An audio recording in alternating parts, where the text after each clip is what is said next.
My name is Vanessa, but you can call me V. You can call me V. Everyone else can too. Okay. Sorry, I don't know. It is almost 3 a.m. and that last chapter ends really badly, so we're gonna go ahead and continue reading New Moon by Stephanie Meyer. I just want to rush through the beginning because I freaking hate it. I hate it. Okay, I hate it. So let's just go on ahead. You know the drill, like always. Please take a couple of deep breaths for me, if you would be so kind. Take a deep inhale and exhale. Inhale and exhale.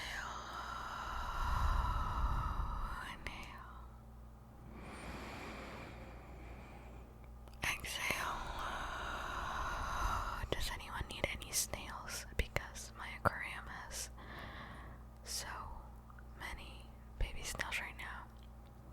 I don't know what to do because I just have planted. I have a planted aquarium, a 10-gallon. Well, I have two, but one is like not that good because it's just not that good. It doesn't have too many plants. It only has it's like right in front of me. I don't want to show it to you because it's embarrassing how bad it is. Let me tell you. Okay, aquascaping, fish cubing, that's expensive stuff. I'm sorry you're not here to hear me rant about aquariums and stuff. So I'm just gonna start reading now. Okay. If you would be interested in a live show where we just like get a chance to talk while I do some triggers, then let me know.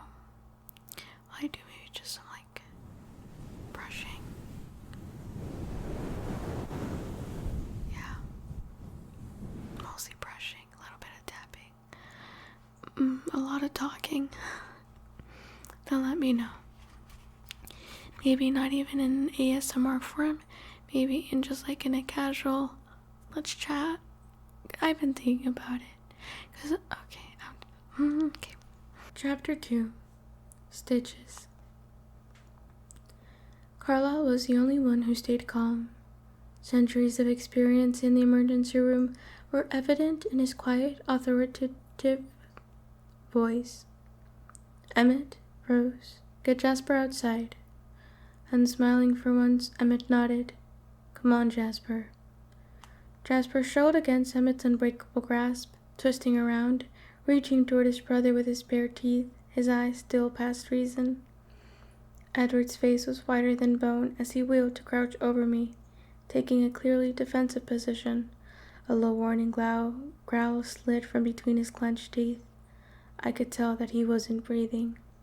Rosalie, her divine face strangely smug, stepped in front of Jasper, keeping a careful distance from his teeth, and helped Emmett wrestle him through the glass door that Esme held open, one hand pressed over her mouth and nose. Esme's heart-shaped face was ashamed. I'm so sorry, Bella, she cried as she followed the others into the yard. Let me by, Edward, Carlisle murmured. A second passed, and then Edward nodded slowly and relaxed his stance. Carlisle knelt beside me, leaning close to examine my arm. I could feel the shock frozen on my face, and I tried to compose it. Here, Carlisle, Alice said, handing him a towel. He shook his head. Too much glass in the wound. He reached over and ripped a long, thin scrap from the bottom of the white tablecloth. He twisted it around my arm above the elbow to form a tourniquet. The smell of the blood was making me dizzy. My ears rang. Bella, Carlisle said softly, do you want me to drive you to the hospital, or would you like me to take care of it here? Here, please, I whispered. If he took me to the hospital, there would be no way to keep this from Charlie. I'll get your bag, Alice said. Let's take her to the kitchen table, Carlo said to Edward. Edward looked at me effortlessly, while Carlo kept the pressure steady on my arm. How are you doing, Bella? Carlo asked. I'm fine. My voice was reasonably steady, which pleased me. Edward's face was like stone. Alice was there. Carlo's black bag was already on the table, a small but brilliant desk light plugged into the wall. Edward sat me gently into a chair, and Carlo pulled up another. He went to work at once. Edward stood over me, still protective, still not breathing. Just go, Edward, I sighed. I can handle it, he insisted. But his jaw was rigid, his eyes burned with the intensity of the thirst he fought, so much worse for him than it was for the others. You don't need to be a hero, I said. Carlo can fix me up without your help. Get some fresh air. I winced as Carlo did something to my arm that stung. I'll stay, he said. Why are you so masochistic? I mumbled. Carlo decided to intercede. Edward, you may as well go find Jasper before he gets too far. I'm sure he's upset with himself, and I doubt he'll listen to anyone but you right now. Yes, I eagerly agreed. Go find Jasper. You might as well do something useful, Alice added. Edward's eyes narrowed as we ganged up on him, but, finally, he nodded once and sprinted smoothly through the kitchen's back door. I was sure he hadn't taken a breath since I'd sliced my finger. A numb dead feeling was spreading through my arm. Though it erased the sting, it reminded me of the gash, and I watched Carlo's face carefully to distract me from what his hands were doing. His hair gleamed gold in the bright light as he bent over my arm. I could feel the faint stirrings of unease in the pit of my stomach, but I was determined not to let my usual squeamishness get the best of me. There was no pain now, just a gentle tugging sensation that I tried to ignore. No reason to get sick like a baby. If she hadn't been in my line of sight, I wouldn't have noticed Alice give up and steal out of the room. With a tiny, apologetic smile on her lips, she disappeared through the kitchen doorway. Well, that's everyone, I sighed. I can clear a room, at least. It's not your fault, Carlo comforted me with a chuckle. It could happen to anyone. Could, I repeated, but it usually just happens to me. He laughed again. His relaxed calm was only more amazing, set in direct contrast with everyone else's reaction.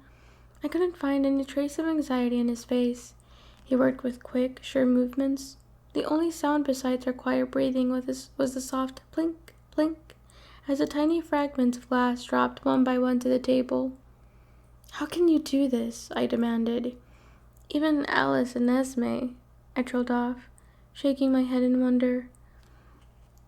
Though the rest of them had given up the traditional diet of vampires just as absolutely as Carlo had, he was the only one who could bear the smell of my blood without suffering from the intense temptation. Clearly, this was much more difficult than he made it seem. Years and years of practice, he told me. I barely noticed the scent anymore. Do you think it would be harder if you took a vacation from the hospital for a long time and weren't around any blood? Maybe, he shrugged his shoulders, but his hands remained steady. I've never felt the need for an extended holiday. He flashed a brilliant smile in my direction. I enjoy my work too much. Plink, plink, plink. I was surprised at how much glass there seemed to be in my arm. I was tempted to glance at the growing pile, just to check the size, but I knew that idea would not be helpful to my no-vomiting strategy. What is it that you enjoy? I wondered. It didn't make sense to me. The years of struggle and self-denial he must have spent to get to the point where he could endure this so easily. Besides, I wanted to keep him talking. The conversation kept my mind off the queasy feeling in my stomach. His dark eyes were calm and thoughtful as he answered. What I enjoy the very most is when my enhanced abilities let me save someone who would otherwise have been lost. It's pleasant knowing that, thanks to what I can do, some people's lives are better because I exist. Even the sense of smell is a useful diagnostic tool at times. One side of his mouth pulled up in a half smile. I mulled that over while he poked around, making sure all the glass splinters were gone. Then he rummaged in his bag for new tools, and I tried not to picture a needle and thread. You try very hard to make up for something that was never your fault, I suggested, while a new kind of tugging started at the edges of my skin. What I mean is, it's not like you asked for this. You didn't choose this kind of life, and yet you have to work so hard to be good. I don't know that I'm making up for anything, he disagreed lightly. Like everything in life, I just had to decide what to do with what I was given. That makes it sound too easy. He examined my arm again. There, he said, snipping a thread. All done. He wiped an oversized Q-tip, dripping with some syrup-colored liquid, thoroughly across the operation site. The smell was strange. It made my head spin. The syrup stained my skin. In the beginning, though, I pressed while he taped another long piece of gauze securely in place, sealing it to my skin. Why did you even think to try a different way than the obvious one? His lips turned up in a private smile. Hasn't Edward told you this story? Yes, but I'm trying to understand what you were thinking. His face was suddenly serious again, and I wondered if his thoughts had gone to the same place that mine had, wondering what I would be thinking when I refused to think if it was me. You know, my father was a clergyman, he mused as he cleaned the table carefully, rubbing everything down with wet gauze and then doing it again. The smell of alcohol burned in my nose. He had a rather harsh view of the world, which I was already beginning to question before the time that I changed. Carlyle put all the dirty gauze and the glass slivers into an empty crystal bowl. I didn't understand what he was doing, even when he lit the match. Then he threw it onto the alcohol-soaked fibers, and the sudden blaze made me jump. Sorry, he apologized. That ought to do it. So I didn't agree with my father's particular brand of faith.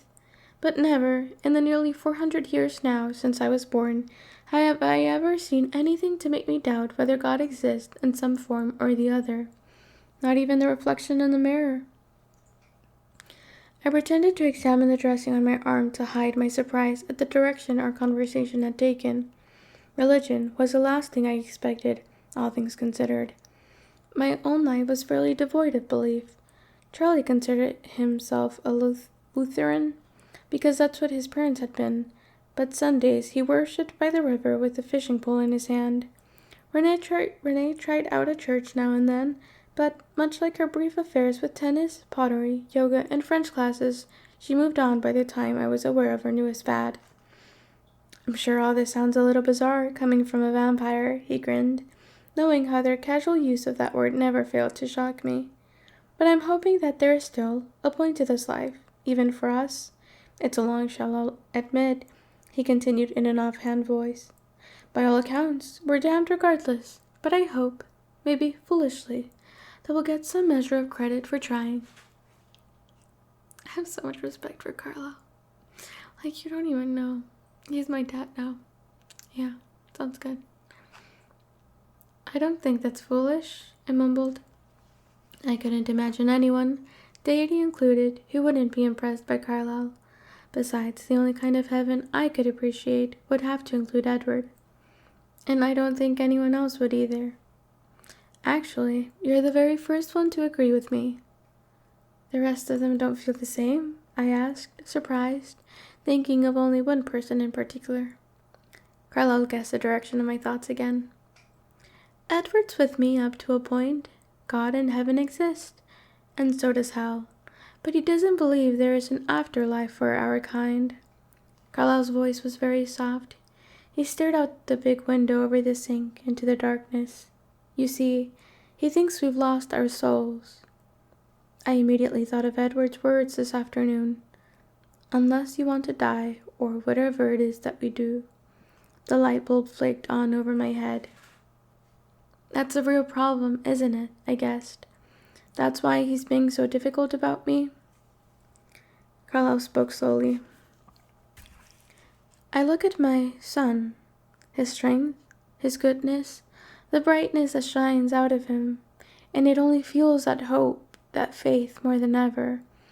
How could there not be more for one such as Edward? I nodded in fervent agreement. But if I believed as he does, he looked down at me with unfathomable eyes. If you believed as he did, could you take away his soul? The way he phrased the question thwarted my answer. If he'd asked me whether I would risk my soul for Edward, the reply would be obvious. But would I risk Edward's soul? I pursed my lips unhappily. That wasn't a fair exchange. You see the problem. I shook my head, aware of the stubborn set of my chin. Carlyle sighed. It's my choice, I insisted. It's his, too. He held up his hand when he could see that I was about to argue. Whether he is responsible for doing that to you. He's not the only one able to do it. I eyed Carlyle speculatively. He laughed, abruptly lightening the mood. Oh no, you're going to have to work this out with him. But then he sighed. That's the one part I can never be sure of. I think, in most other ways, that I've done the best I could with what I had to work with. But was it right to doom the others to this life? I can't decide. I didn't answer. I imagined what my life would be like if Carlyle had resisted the temptation to change his lonely existence, and shuddered. It was Edward's mother who made up my mind. Carlyle's voice was almost a whisper. He stared unseeingly out the black windows. His mother? Whenever I'd asked Edward about his parents, he would merely say that they had died long ago and his memories were vague. I realized Carlyle's memory of them, despite the brevity of their contact, would be perfectly clear. Yes, her name was Elizabeth Mason. His father, Edward Sr., never regained consciousness in the hospital. He died in the first wave of the influenza. But Elizabeth was alert until almost the very end. Edward looks a great deal like her. She had the same strange brownish shade to her hair, and her eyes were exactly the same color green. His eyes were green? I murmured, trying to picture it. Yes. Carlyle's ochre eyes were 100 years away now. Elizabeth worried obsessively over her son. She heard her own chances of survival trying to nurse him from her sick bed. I expected that he would go first. He was so much worse off than she was. When the end came for her, it was very quick. It was just after sunset, and I'd arrived to relieve the doctors who'd been working all day. That was a hard time to pretend. There was so much work to be done, and I had no need of rest. How I hated to go back to my house, to hide in the dark and pretend to sleep while so many were dying. I went to check Elizabeth and her son first. I'd grown attached, always a dangerous thing to do considering the fragile nature of humans. I could see at once that she'd taken a bad turn. The fever was raging out of control, and her body was too weak to fight anymore. She didn't look weak, though, when she glared up at me from her cot. Save him, she commanded me in the hoarse voice that was all her throat could manage. I'll do everything in my power, I promised her, taking her hand. The fever was so high, she probably couldn't even tell how unnaturally cold mine felt. Everything felt cold to her skin. You must, she insisted, clutching at my hand with enough strength that I wondered if she wouldn't pull through the crisis after all. Her eyes were hard like stones, like emeralds. You must do everything in your power. What others cannot do, that is what you must do for my Edward. It frightened me. She looked at me with those piercing eyes, and, for one instant, I felt certain that she knew my secret. Then the fever overwhelmed her, and she never regained consciousness. She died within an hour of making her demand. I'd spent decades considering the idea of creating a companion for myself. Just one other creature who could really know me, rather than what I pretended to be. But I could never justify it to myself, doing what had been done to me. There Edward lay, dying. It was clear that he had only hours left. Beside him his mother, her face somehow not yet peaceful, not even in death. Carlyle saw it all again, his memory unblurred by the intervening century. I could see it clearly, too, as he spoke. The despair of the hospital, the overwhelming atmosphere of death. Edward burning with fever, his life slipping away with each tick of the clock. I shuddered again and forced the picture out from my mind. Elizabeth's words echoed in my head. How could she guess what I could do? Could anyone really want that for her son? I looked at Edward, sick as he was. He was still beautiful. There was something pure and good about his face, the kind of face I would have wanted my son to have. After all those years of indecision, I simply acted on a whim. I wheeled his mother to the morgue first, and then I came back for him. No one noticed that he was still breathing. There weren't enough hands, enough eyes to keep track of half of what the patients needed. The morgue was empty, of the living, at least. I stole him out the back door and carried him across the rooftops back to my home. I wasn't sure what had to be done.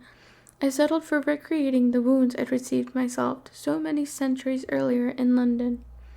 I felt bad about that later. It was more painful and lingering than necessary. I wasn't sorry, though.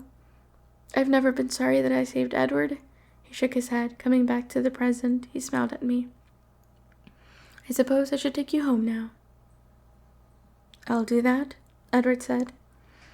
He came through the shadowy dining room, walking slowly for him. His face was smooth, unreadable, but there was something wrong with his eyes, something he was trying very hard to hide. I felt a spasm of unease in my stomach. Carlyle can take me, I said. I looked down at my shirt. The light blue cotton was soaked and spotted with my blood. My right shoulder was covered in thick pink frosting. I'm fine. Edward's voice was unemotional. You'll need to change anyway. You'd give Charlie a heart attack the way you look. I'll have Alice get you something. He showed out the kitchen door again. I looked at Carlyle anxiously. He's very upset. Yes, Carlyle agreed. Tonight is exactly the kind of thing that he fears the most. You being put in danger because of what we are. It's not his fault. It's not yours either. I looked away from his wise, beautiful eyes. I couldn't agree with that. Carlyle offered me his hand and helped me up from the table. I followed him out into the main room. Esme had come back. She was mopping the floor where I'd fallen, with straight bleach from the smell of it. Esme, let me do that. I could feel that my face was bright red again. I'm already done, she smiled up at me. How do you feel? I'm fine, I assured her. Carlos was faster than any other doctor I've had. They both chuckled. Alice and Edward came in the back doors. Alice hurried to my side, but Edward hung back, his face undecipherable. Come on, Alice said. I'll get you something less macabre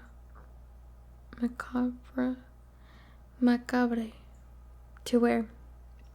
She found me a shirt of Esme's that was close to the same color mine had been. Charlie wouldn't notice, I was sure. The long white bandage on my arm didn't look nearly as serious when I was no longer spattered in gore. Charlie was never surprised to see me bandaged.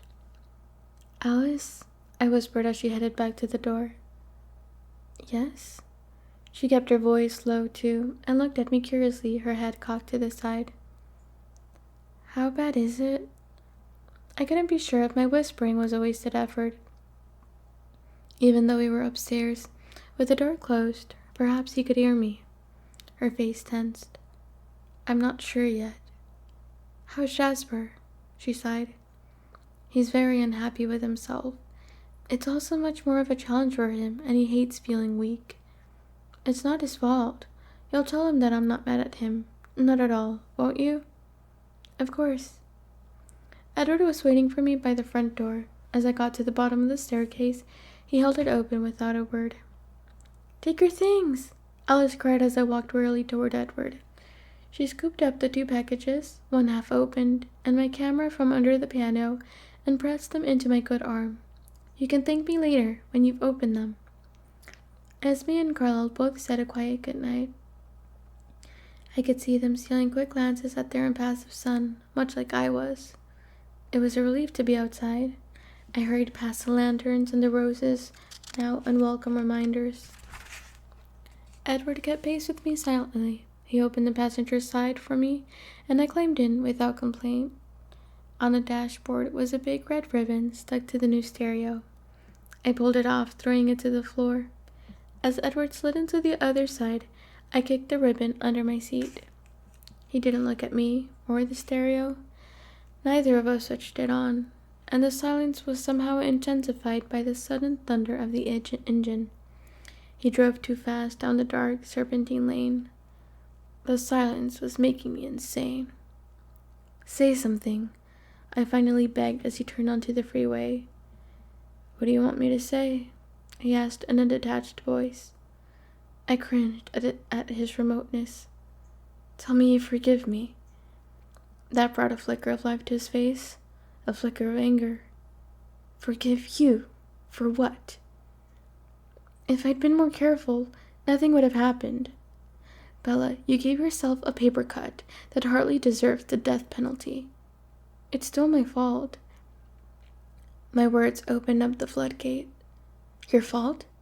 If you'd cut yourself at Mike Newton's house, with Jessica there and Angela and your other normal friends, the worst that could possibly have happened would be what?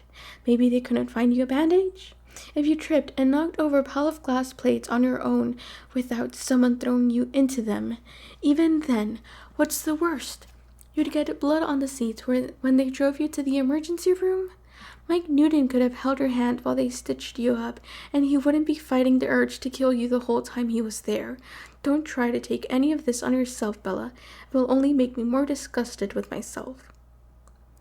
"How the hell did Mike Newton end up in this conversation?" I demanded. "Mike Newton ended up in this conversation because Mike Newton would be a hell of a lot healthier for you to be with," he growled. "I'd rather die than be with Mike Newton," I protested. "I'd rather die than be with anyone but you." "Don't be melodramatic, please." Well then don't you be ridiculous." He didn't answer. He glared through the windshield, his expression black. I racked my brain for some way to salvage the evening. When we pulled up in front of my house, I still hadn't come up with anything. He killed the engine, but his hand stayed clenched around the steering wheel. "Will you stay tonight?" I asked. I should go home. The last thing I wanted was for him to go wallow in remorse. For my birthday? I pressed. "You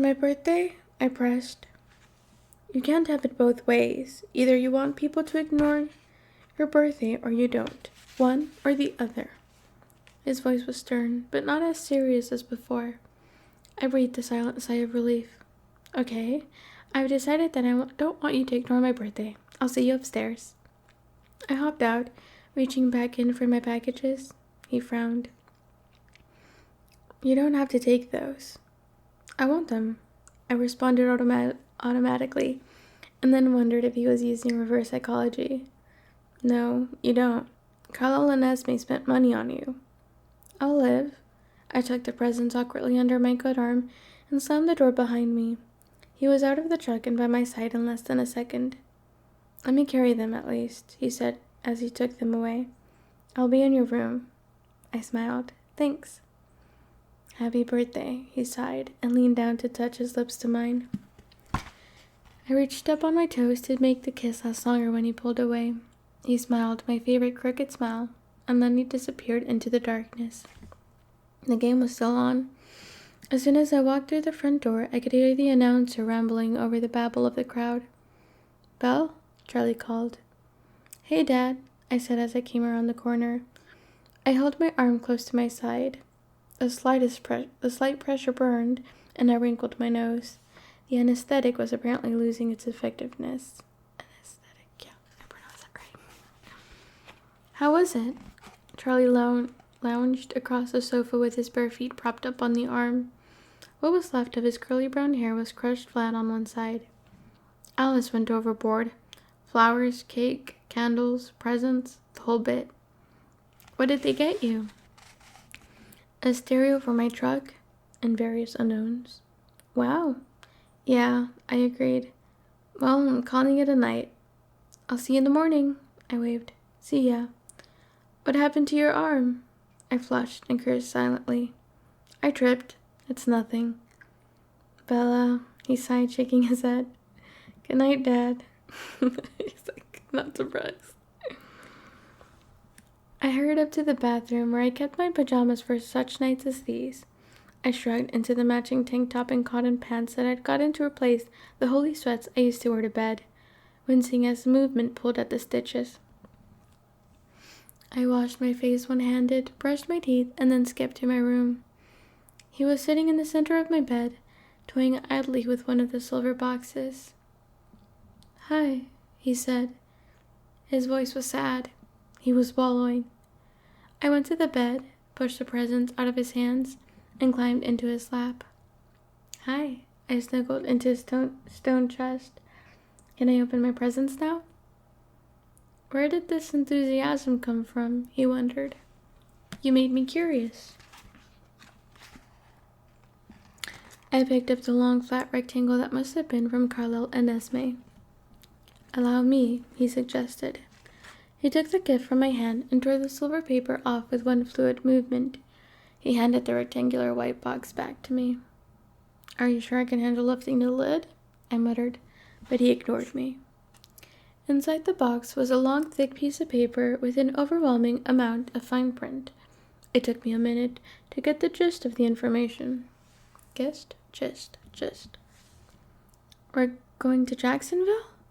And I was excited, in spite of myself. It was a voucher for plane tickets for both me and Edward. That's the idea. I can't believe it. Renee is going to flip. You don't mind, though, do you? It's sunny. You'll have to stay inside all day. I think I can handle it, he said, and then frowned. If I'd had any idea that you could respond to a gift this appropriately, I would have made you open it in front of Carlisle and Esme. I thought you'd complain. Well, of course it's too much, but I get to take you with me. He chuckled. Now I wish I'd spent money on your present. I didn't realize that you were capable of being reasonable. Me. I set the tickets aside and reached for his present. My curiosity rekindled. He took it from me and unwrapped it like the first one. Listen, I love presents. Love presents. I love receiving packages when I already know what they are. Like, I don't get it. I really don't. Like, oh, I have a boyfriend who has no monetary needs because he doesn't eat or, like, do anything at all. And so he has collected, like, millions of dollars and wants to spend them on me. I guess, if you must, go on ahead. I mean, you don't need them. He handed back a clear CD jewel case with a blank silver CD inside. What is it? I asked, perplexed. He didn't say anything. He took the CD and reached around me to put it in the CD player on the bedside table. He hit play, and we waited in silence. Then the music began. Oh my gosh, my heart. I listened, speechless and wide-eyed. I knew he was waiting for my reaction, but I couldn't talk. Tears welled up, and I reached to wipe them away before they could spill over. Does your arm hurt? He asked anxiously. No, it's not my arm. It's beautiful, Edward. You couldn't have given me anything I would love more. I can't believe it. I shut up so I could listen. It was his music, his compositions. The first piece on the CD was my lullaby. I didn't think you would let me get a piano so I could play for you here, he explained. You're right. How does your arm feel? Just fine. Actually, it was starting to blaze under the bandage. I wanted ice. I would have settled for his hand, but that would have given me away. I'll get you some Tylenol.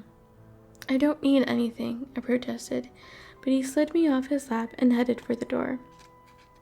Charlie, I hissed. Charlie wasn't exactly aware that Edward frequently stayed over. In fact, he would have had a stroke if that fact were brought to his attention. But I didn't feel too guilty for deceiving him. It wasn't as if we were up to anything he wouldn't want me to be up to. Edward and his rules. He won't catch me, Edward promised as he disappeared silently out the door. and returned, catching the door before it had swung back to touch the frame.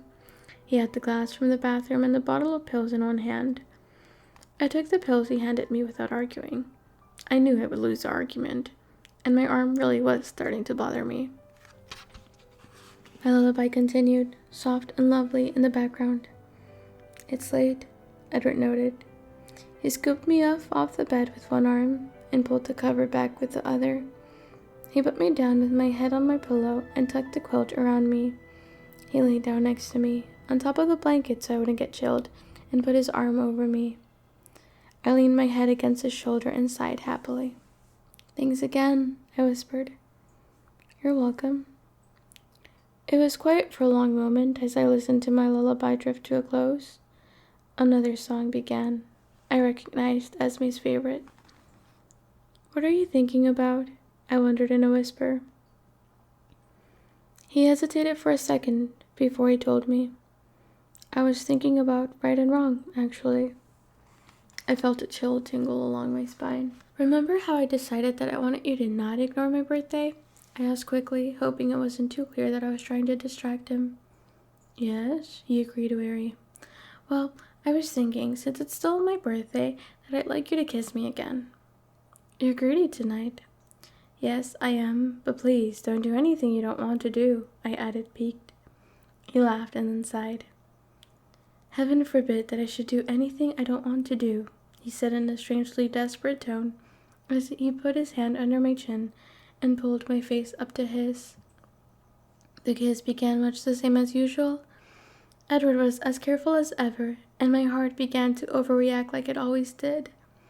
And then something seemed to change. Suddenly his lips became much more urgent. His free hand twisted into my hair and held my face securely to his. And though my hands tangled in his hair too, and though I was clearly beginning to cross his cautious lines, for once he didn't stop me.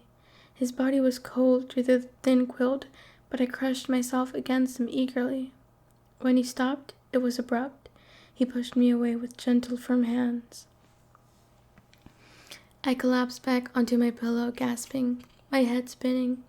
Something tugged at my memory, elusive, on the edges. "Sorry," he said, and he was breathless too. That was out of line. "I don't mind," I panted. He frowned at me in the darkness. "Try to sleep, Bella." "No, I want you to kiss me again." "You're overestimating my self-control." "Which is tempting you more, my blood or my body?" I challenged. "It's a tie." He grinned briefly in spite of himself, and then was serious again. "No, why don't you stop pushing your luck and go to sleep?" "Fine," I agreed, snuggling closer to him. I really did feel exhausted. It had been a long day in so many ways, yet I felt no sense of relief at its end, almost as if something worse was coming tomorrow. It was a silly premonition. What could be worse than today? Just a shock catching up with me, no doubt. Trying to be sneaky about it, I pressed my injured arm against his shoulder so his cool skin would soothe the burning. It felt better at once. I was halfway asleep, maybe more, when I realized what his kiss had reminded me of. Last spring, when he'd had to leave me to throw James off my trail. Edward had kissed me goodbye, not knowing when or if we would see each other again. This kiss had the same almost painful edge for some reason I couldn't imagine. I shuddered into unconsciousness, as if I were already having a nightmare.